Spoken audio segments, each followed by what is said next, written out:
नमस्कार शेतकरी बंधूंनो. आज आपण या व्हिडिओमध्ये पाहणार आहोत की जे काही महा-डी-बी-टीच्या योजना आहेत, त्या महा-डी-बी-टीच्या योजनावर जे काही शेतकरी आपण अर्ज करतो कृषी यांत्रिकीकरणासाठी, त्या ठिकाणी बऱ्याच शेतकऱ्यांना पाठीमागं एस-एम-एस आलेले आहेत व अनेक शेतकऱ्यांनी त्या ठिकाणी जे काही डॉक्युमेंट आहेत महा-डी-बी-टीवर त्या ठिकाणी अपलोड पण केलेले आहेत.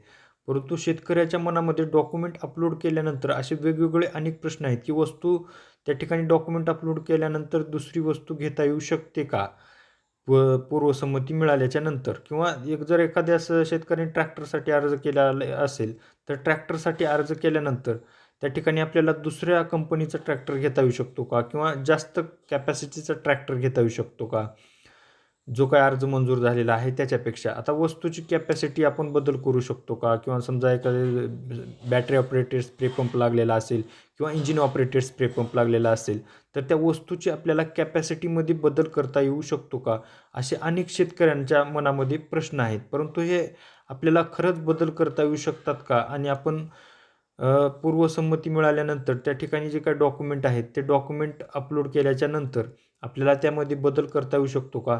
हे कशा पद्धतीनं काय अडचणी येऊ शकतात का? किंवा बदल करताच येऊ शकतो की नाही याची पूर्ण माहिती आज आपण या व्हिडिओमध्ये घेणार आहोत. जर तुम्ही आपला व्हिडिओ पहिल्यांदा सुरुवातीला पाहत असाल तर चॅनलला सबस्क्राईब करा, कारण की असेच आपण माहितीशीर आणि नवनवीन व्हिडिओ योजनांबद्दल जे काही शासनाच्या योजना असतात त्याबद्दल आपण या ठिकाणी व्हिडिओ टाकून या चॅनलवर टाकले जातात. त्यामुळे अशाच नवीन माहितीसाठी आपल्या चॅनलला नक्की सबस्क्राईब करा व जे कोणी महा-डी-बी-टीचा फॉर्म भरलेला असतील व त्यांना काय अडचणी असतील तर त्यांना पण हा व्हिडिओ WhatsAppवर शेअर करायला विसरू नका. चला तर मग आपण बघूयात की आता डॉक्युमेंट अपलोड केल्यानंतर आपण डॉक्युमेंट अपलोड केलेले आहेत. परंतु अनेक शेतकऱ्यांची अशी अडचण असते की आता आपण कशा पद्धतीनं त्या ठिकाणी पूर्वसंमती मिळालेली आहे. कारण की डॉक्युमेंट अपलोड केल्यापासून 15 ते 20 दिवसात आपल्याला पूर्वसंमती ही मिळत असते. परंतु आता शेतकऱ्यांचा असा प्रश्न असतो की मी डॉक्युमेंट अपलोड केलेले आहेत, पूर्वसंमती मिळालेली आहे, परंतु मला त्या कंपनीचा ट्रॅक्टर घ्यायचा नव्हता किंवा मला त्या क्षमतेची वस्तू घ्यायची नव्हती. आता त्याच्यामध्ये मी बदल करू शकतो का? असे अनेक शेतकऱ्यांचे प्रश्न असतात, अडचणी असतात. पण त्यामध्ये आता आपल्याला कसा असतो पूर्ण प्रोसेस, आता बऱ्याच शेतकऱ्यांना काही प्रोसेस माहिती नसते. आपण ज्यावेळेस आता या ठिकाणी कोणते डॉक्युमेंट द्यावे लागतात, आपण ज्यावेळेस एस-एम-एस येत असतात एक वेळेस आपण त्याची पण माहिती घेऊया.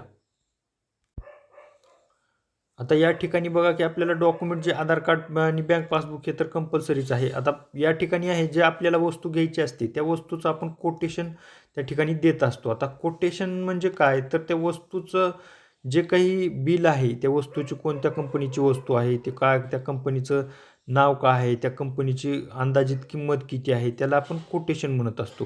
तर त्या कोटेशनवर किंमत, नाव, वस्तूची जे काही खर्च आहे त्या ठिकाणी त्या कोटेशनमध्ये दिलेला असतो.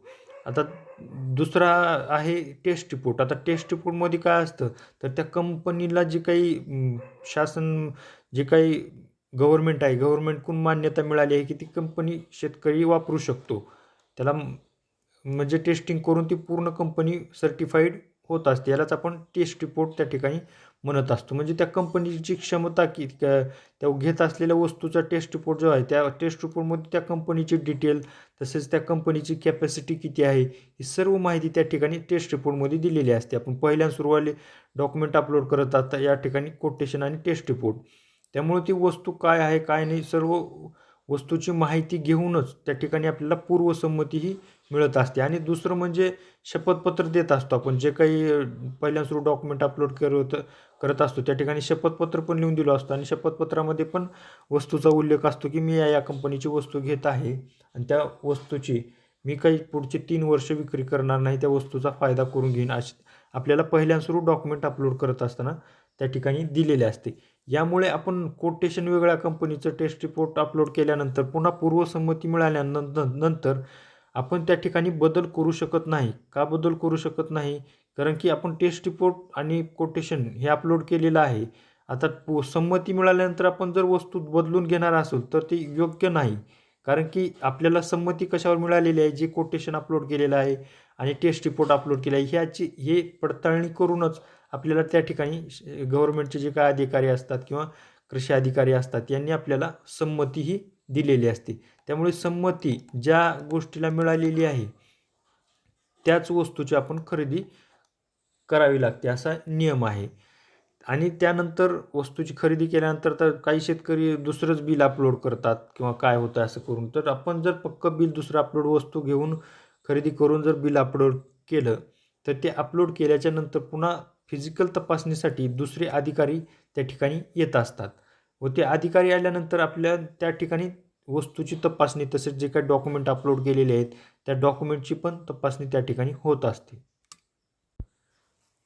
त्यामुळे आपण जे काही यंत्रासाठी अर्ज केलेला असेल, काही शेतकऱ्यांनी टोकन यंत्रासाठी अर्ज केलेला असेल, काही शेतकऱ्यांनी वेगवेगळ्या घटकासाठी अर्ज केलेला असेल. आता ते ज्या घटकासाठी आपण अर्ज केलेला आहे, तो घटक योग्य दृष्टीने निवडून आपण त्या ठिकाणी त्या वस्तूचा फायदा घेतला पाहिजे. आता समजा टोकन यंत्रासाठी जर आपण ज्या कंपनीचं टोकन यंत्रासाठी अर्ज केलेला आहे, त्याच कंपनीचं टोकन यंत्र घेणं महत्त्वाचं आहे. ट्रॅक्टर ट्रॉली असेल किंवा पेरणी यंत्र असतील किंवा रोटावेटर असेल, मिनी डाळ मिल असेल, ॲल्युमिनियमची शिडी असेल किंवा पेट्रोलवरचा इंजिन ऑपरेटेड स्प्रे पंप असेल किंवा कडबाकुट्टीसाठी अर्ज केला असेल किंवा आणखीन इतर बरेच घटक आहेत, मनुष्यचालित आहेत, बैलचालित आहेत, ऑटोमॅटिक ऑपरेटेड आहेत. याचा पण आपण व्हिडिओ कोणत्या यंत्रासाठी किती अनुदान लागते हा व्हिडिओ बनवलेला आहे.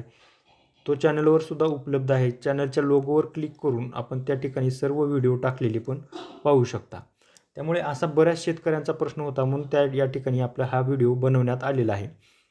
जर आणखीन काही शेतकऱ्यांच्या अडचणी असतील तर तुम्ही कमेंटमध्ये नक्की विचारू शकता. त्या प्रश्नाचं आपण उत्तर देण्याचा प्रयत्न करू. तर शेतकऱ्यांना आपल्याला समजलं असेल की आपण जे डॉक्युमेंट पहिल्या सुरुवातीला कोटेशन अपलोड केलेलं आहे, त्या कोटेशनमधलीच वस्तू आपल्याला घेणं बंधनकारक असतं. जर आपण दुसरी वस्तू घेतली तर त्या ठिकाणी आपण अनुदानासाठी अपात्र ठरू शकतो. त्यामुळे शेतकऱ्यांनी जे काही अधिक माहितीसाठी पाहिजे असेल तर आपले जे काही तालुका कृषी अधिकारी असतील किंवा तालुका कृषी सहाय्यक असतील तर त्यांना आपण भेट देऊन त्यांना ठिकाणी प्रत्यक्षात आणखीन माहिती याबद्दल घेऊ शकतो. त्यामुळे असेच नवनवीन व्हिडिओ पाहण्यासाठी आपल्या चॅनलला सबस्क्राईब करून ठेवा आणि हा व्हिडिओ जे काही शेतकरी असतील त्यांनी महा-डी-बी-टीचे फॉर्म भरलेले असतील, ते तुमच्या गावातील व्हॉट्सअप ग्रुप असतील किंवा पाहुणे नातेवाईक असतील त्यांना हा व्हिडिओ नक्की शेअर करा. धन्यवाद.